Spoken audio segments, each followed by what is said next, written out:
Un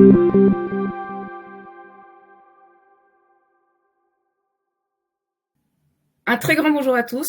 Bienvenue dans ce tout nouveau point marché mensuel, donc avec la financière de l'échiquier. Le premier point de l'année en compagnie de Enguerrand Artaz, gérant chez la financière de l'échiquier. Bonjour Enguerrand. Bonjour Iman. Alors Enguerrand, sans plus tarder, on va passer pour ce premier mois de l'année sur le bilan de l'année 2024 et sur les perspectives de l'année 2025. On va commencer par justement peut-être un récapitulatif de la performance des différentes classes d'actifs en 2024. Qu'est-ce que vous pouvez nous dire là-dessus ? Globalement, on a eu une année 2024 qui a été bonne pour la plupart des classes d'actifs. Alors, les actions principalement, l'or également, mais surtout les actions, en particulier les actions américaines, mais on y reviendra, mais aussi les classes d'actifs obligataires, notamment les obligations d'entreprise. On voit que les obligations d'entreprise, que ce soit high yield ou même investment grade, c'est-à-dire plus sécurisées, ont délivré des performances quand même assez notables, hein, par exemple 5% en zone euro, quand les marchés actions en zone euro font plutôt autour de 8-9%. Donc pour un investissement obligataire, c'est très très bien. Les seules classes d'actifs qui ont un peu souffert l'année dernière, c'est les obligations souveraines, hein, qui sont les plus sensibles au risque de taux, avec des taux d'intérêt qui ont globalement remonté sur l'ensemble de l'année 2024, en tout cas par rapport aux points assez bas sur lesquels on avait démarré l'année. Donc ces classes d'actifs-là ont souffert un petit peu, mais pour le reste, on a une année quand même globalement favorable pour l'ensemble des classes d'actifs, qu'elles soient risquées ou plus sécurisées. Alors, on est donc sur une autre slide justement concernant la performance des classes d'actifs, concernant les États-Unis et la Chine d'un côté, l'Europe et le Japon de l'autre. Oui, tout à fait. Quand on regarde au niveau des indices actions, cette fois, hein, pour se replacer juste sur la classe d'actifs actions, pour un investisseur en euros, donc en tenant compte des mouvements de devises, on voit qu'on a finalement on a fait à peu près jeu égal jusqu'à la moitié de l'année. Et puis après, ça s'est vraiment scindé en deux groupes avec les États-Unis et la Chine qui ont nettement surperformé, hein. Alors les États-Unis de manière continue, la Chine grâce à ce très fort rebond du mois de septembre avec les annonces gouvernementales de relance économique. Et puis de l'autre côté, les actions japonaises, les actions européennes qui délivrent des performances positives, mais nettement moindres que ce qu'ont délivré notamment les actions américaines. Donc sur la deuxième partie de l'année, on a vraiment un marché actions qui s'est un peu scindé en deux en termes de zones géographiques. Alors ça concerne donc les différentes classes d'actifs. Que peut-on maintenant dire concernant la macroéconomie ? Qu'y avait-il à retenir justement sur le front macroéconomique ? Donc, ce qu'il y a à retenir sur le plan macroéconomique en 2024, en fait, il s'est passé évidemment beaucoup de choses comme n'importe quelle année de marché, mais finalement, les grands enseignements sont assez simples. Le premier, c'est qu'on a une poursuite de l'exception américaine en termes de croissance. C'était déjà vrai en 2023, c'est encore vrai en 2024, avec une croissance américaine qui a un tout petit peu ralenti par rapport à 2023, mais c'est vraiment l'épaisseur du trait, hein. On était à 3,2 à peu près en 2023, on va atterrir à 2,7, 2,8 en 2024, là où l'Europe, la zone euro, le Japon, etc. sont à moins de 1% de croissance. Donc on a toujours cette exception américaine en termes de croissance, en tout cas au sein des pays développés. La deuxième chose, c'est qu'on a une inflation qui a continué à se modérer dans la plupart des pays développés, plus ou moins rapidement selon les zones, hein, très rapidement par exemple au Canada ou dans certains autres pays, un petit peu moins vite au Royaume-Uni ou aux États-Unis, mais globalement, ce rythme de désinflation, il est toujours en place. Là, c'est normal, on arrive sur la fin de ce phénomène de désinflation, donc c'est un petit peu plus lent, hein. On avait atteint des 6, 7, 8% d'inflation. Là, on est revenu autour de 3, donc maintenant pour aller de 3 à 2, c'est un petit peu plus lent. Mais en tout cas, ce mouvement-là est toujours en place. Donc, le sujet inflationniste, même si régulièrement ça réinquiète les marchés, d'un point de vue macro, ce sujet inflationniste est quand même plutôt derrière nous. Ce que ça a permis, cette baisse de l'inflation, c'est la troisième chose à retenir sur de l'environnement macroéconomique de 2024, c'est que les banques centrales ont toutes commencé à baisser leurs taux, notamment dans les pays développés. Ça avait déjà commencé un peu plus tôt dans certains pays émergents, mais toutes les banques centrales, mis à part le Japon qui reste un cas très à part, mais toutes les banques centrales des pays développés ont commencé à baisser leurs taux en 2024. La Banque centrale européenne, la Banque d'Angleterre, la Réserve fédérale américaine, la Banque du Canada, etc. Toutes les grandes banques centrales ont commencé à baisser leurs taux.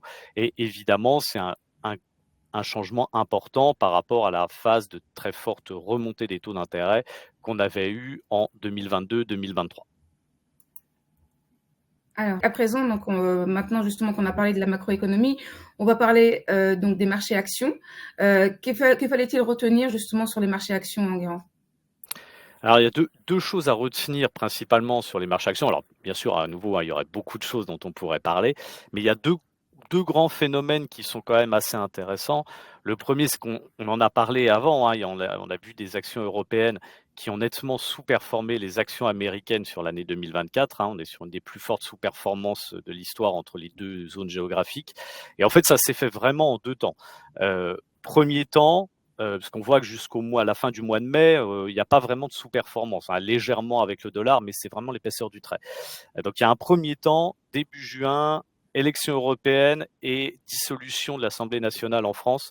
On a cette réémergence du risque politique européen qui inquiète les marchés. On le voit, il y a une cassure nette au moment du mois de juin sur la performance relative des actions européennes et notamment des actions françaises versus les actions américaines. Ça, c'est le premier temps. Et on a un deuxième temps, même si on a une tendance baissière quand même entre les deux, on a un deuxième moment d'accélération de cette tendance début novembre avec l'élection de Donald Trump, qui cette fois est un peu négative pour les actions européennes, mais surtout très positive pour les actions américaines.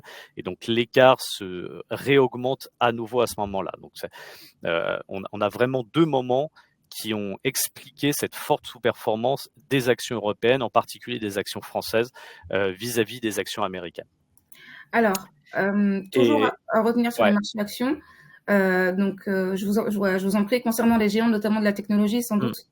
Ouais, c'est la deuxième chose quand même à retenir, hein, c'est que à nouveau, comme en 2023, comme en 2021, c'est quand même les géants de la technologie, hein, les fameux 7 magnifiques, qui ont quand même largement tiré le marché américain, hein, parce que c'est rien que ces 7 valeurs ont progressé en moyenne de quasiment 70 sur l'année, là où le S&P 500, c'est environ, 25 en dollars. Et si on regarde par exemple, les petites valeurs aux États-Unis, c'est que 11-12%. Et puis, si on met de manière équipondérée le S&P 500, hein, donc sans avoir ces grandes capitalisations de la tech qui représentent un tiers de l'indice, comme c'est le cas aujourd'hui, ben en fait, on fait que 13%. Donc, on voit vraiment à quel point ces quelques valeurs, une dizaine de valeurs, on pourrait rajouter Broadcom et Lilly, quelques valeurs qui ont beaucoup tiré la cote, mais on voit qu'une dizaine de valeurs ont largement tiré l'ensemble de la performance des actions américaines, ce qui aboutit par ailleurs à une concentration aujourd'hui extrêmement élevée des indices actions américains. Alors, donc concernant donc du coup l'année 2024, en résumé, les événements marquants donc de cette année-là. Oui, donc les événements vraiment marquants pour les marchés, parce qu'à nouveau, il y aurait plein d'événements dont on pourrait parler, mais les événements qui ont été vraiment marquants sur le momentum de marché, sur la dynamique des marchés, c'est évidemment cette résurgence du risque politique européen matérialisée par la dissolution de l'Assemblée nationale en France. Hein. Ça a eu un impact très clair sur la divergence de performance entre les États-Unis et l'Europe.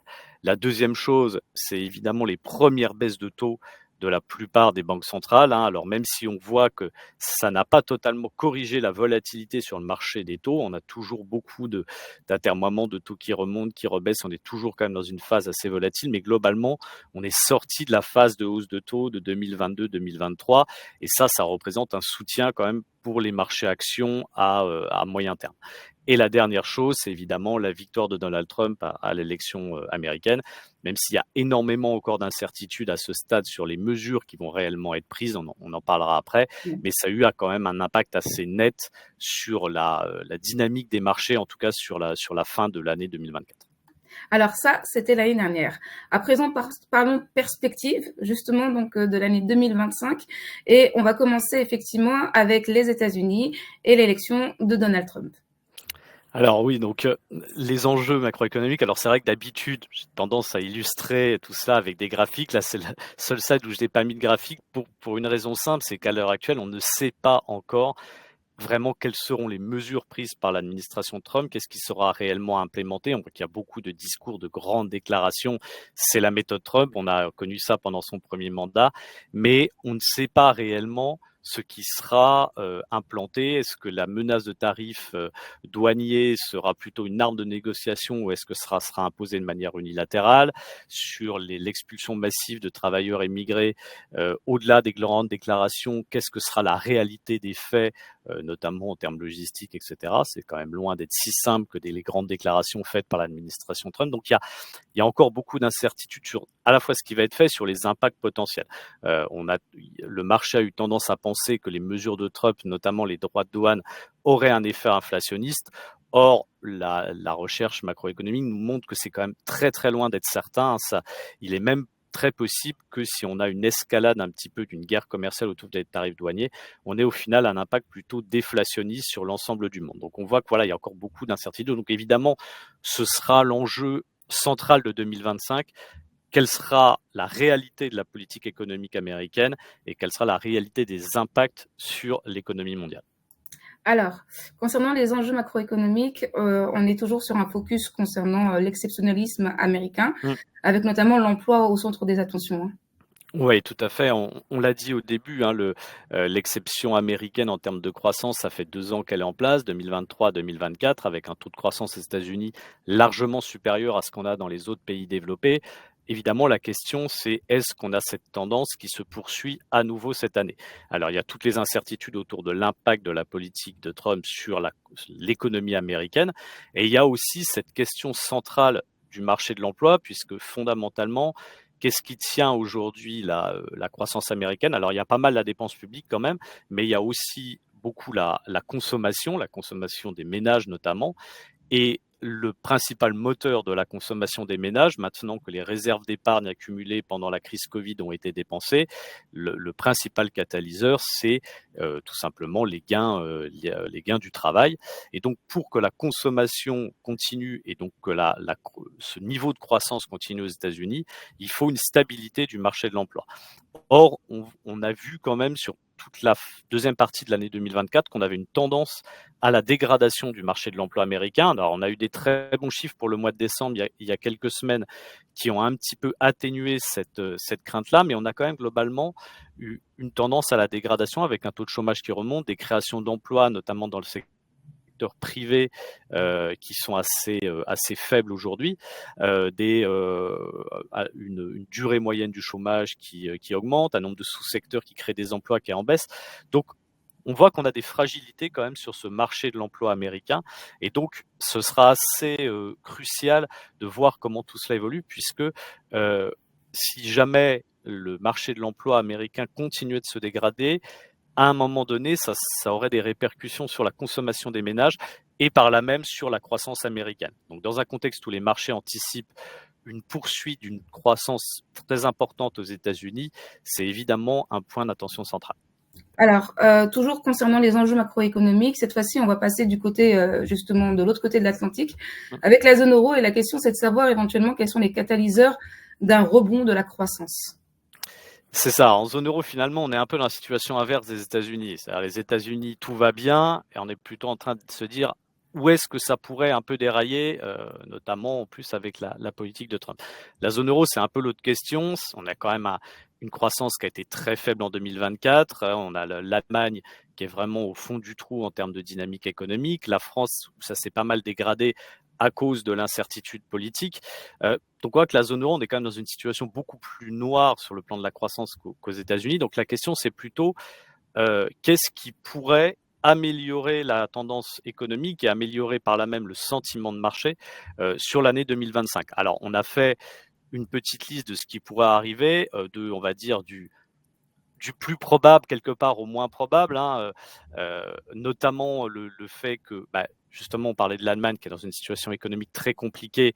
On va avoir des nouvelles élections au mois de février, une nouvelle coalition ensuite, et il semble assez acquis que, une fois que cette nouvelle coalition sera au pouvoir, on aura un peu de relance budgétaire en Allemagne avec un desserrement des règles de frein à l'endettement, etc. La question, c'est dans quelle proportion.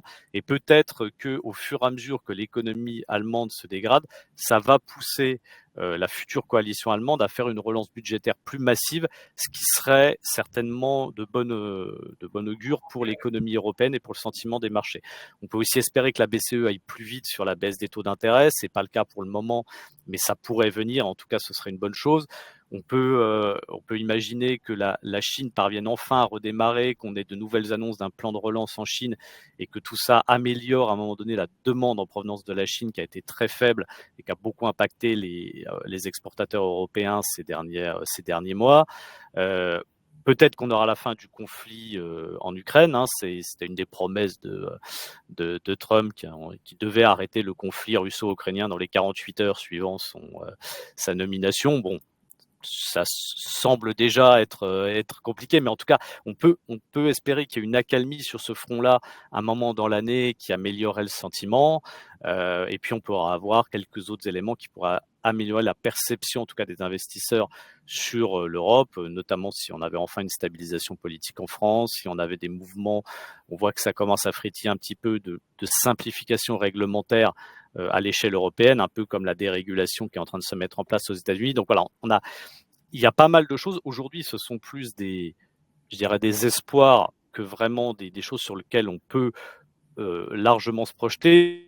On peut dire, c'est que il y a quelque part plus de bonnes surprises à attendre en zone euro, puisque quelque part plus personne n'attend rien sur la zone euro, que de mauvaises surprises. On a l'impression que toutes les mauvaises surprises sont un peu anticipées aujourd'hui.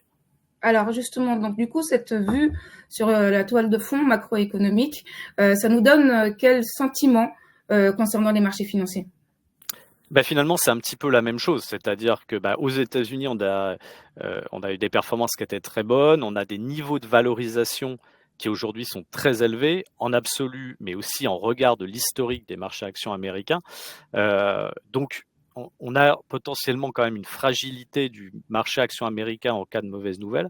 Et on voit que de l'autre côté, on n'a pas ce phénomène d'excès de valorisation sur les autres marchés actions, notamment sur l'Europe. On a une décote de valorisation par rapport aux actions américaines qui est complètement historique. On est en moyenne plutôt autour de 15-20%, avec des fois des creux autour de 25-30% de décote en période de récession. Aujourd'hui, on est à presque 40% de décote de valorisation. C'est complètement historique. Donc là aussi, quelque part, l'asymétrie est plus favorable aux actions européennes ou aux actions d'autres zones géographiques, les actions chinoises par exemple ou autres, où finalement, comme le sentiment est très dégradé, la moindre bonne nouvelle peut améliorer le sentiment, là où aux États-Unis, c'est un petit peu l'inverse.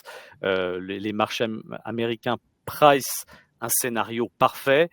Le moindre grain de sable dans la machine pourrait gripper un peu la dynamique. Donc, il nous semble important aujourd'hui, même si les actions américaines gardent un potentiel certain, mais de diversifier quand même ces investissements au-delà des États-Unis qui ont très bien marché ces dernières années.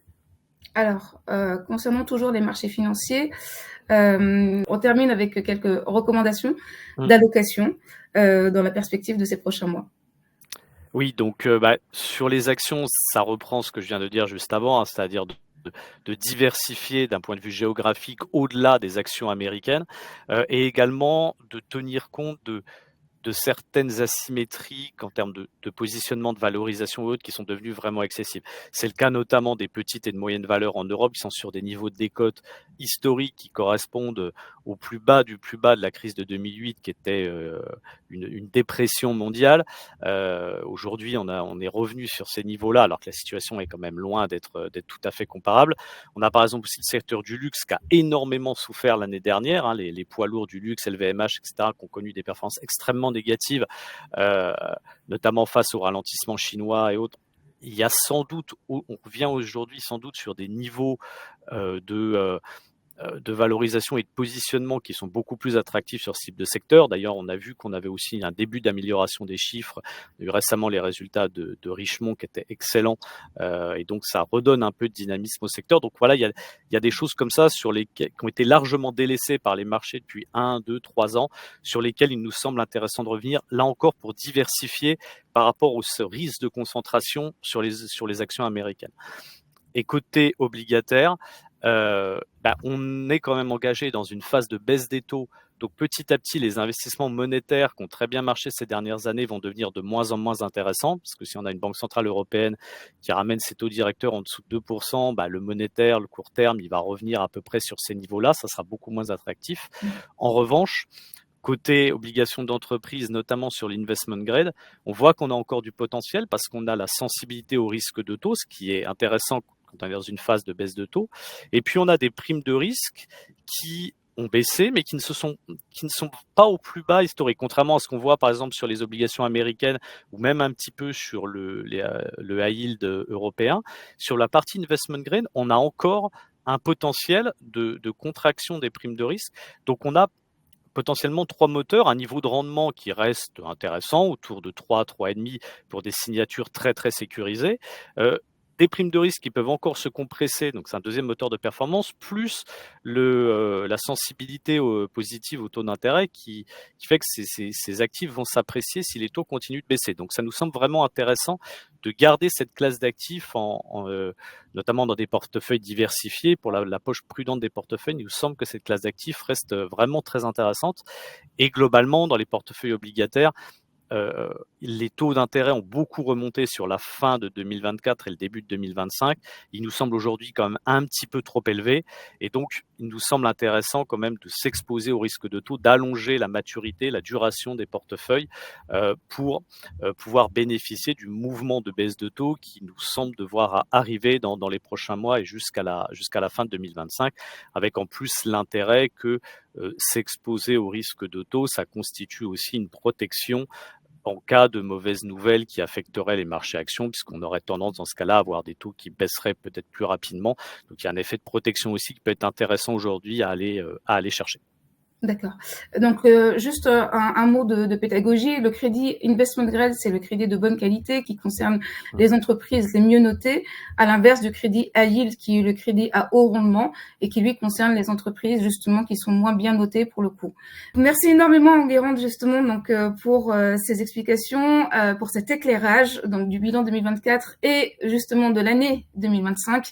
On vous retrouve le mois prochain pour parler cette fois-ci justement donc du bilan mensuel du mois de janvier avec un énorme plaisir. Merci encore et puis merci à vous. bientôt. À bientôt.